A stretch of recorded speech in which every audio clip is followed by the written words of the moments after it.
Aujourd'hui, c'est quelque chose qui prend beaucoup de temps. Et ça demande des investissements extrêmement importants. 3, on part de zones à gouvernance fragile. Et donc, aujourd'hui, la sécurité des transactions, la sécurité des échanges n'est pas forcément pourtant établie et n'est pas stable dans la durée. Donc, le travail qu'on doit faire, c'est un travail qui est colossal, une ambition énorme, avec un point de départ assez fragile.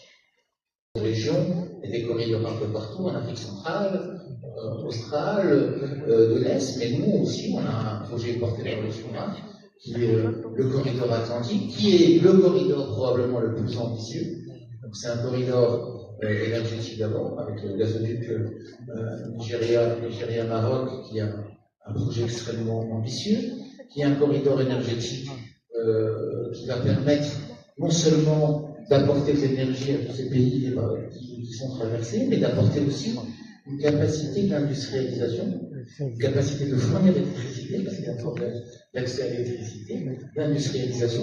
On voit que parfois, quand un conteneur arrive livré de la marchandise à Accra, comme on a la majorité des compagnies maritimes qui sont étrangères, et bien ça doit parfois transiter par d'autres ports avant de préparer l'autre, et bon, ça prend des mois, donc ça a des coûts, etc.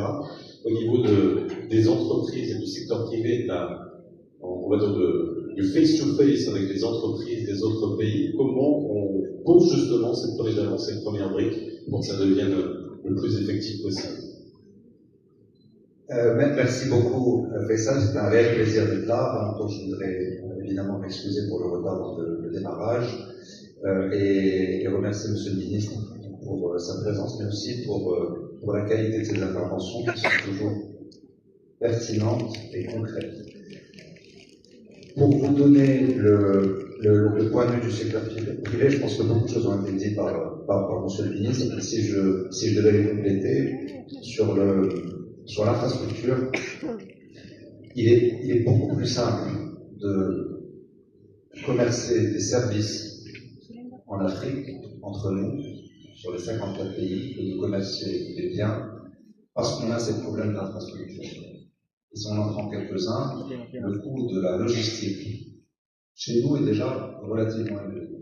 Cette part de vendeur est de 19% du PIB, ça améliore peut-être à 18 ou 17. Les meilleurs standards internationaux. Ça pourrait être un argument pour sous-coter ton produit. Et qui pourrait décrire sa qualité, qui pourrait décrire la perception de qualité.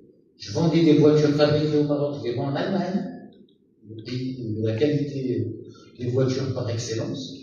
C'était peut-être la troisième voiture la plus vendue en Allemagne, la première voiture la plus vendue en Europe était faite ici, et je ne vais pas dire que c'est l'argument de vente quand vous allez, j'imagine, dans tous les pays desquels on parle, quand on va acheter un produit, ils vous disent ah, ça je l'ai ramené d'Europe, ça c'est d'import, c'est pas d'ici. Donc nous-mêmes, on ne se fait pas confiance.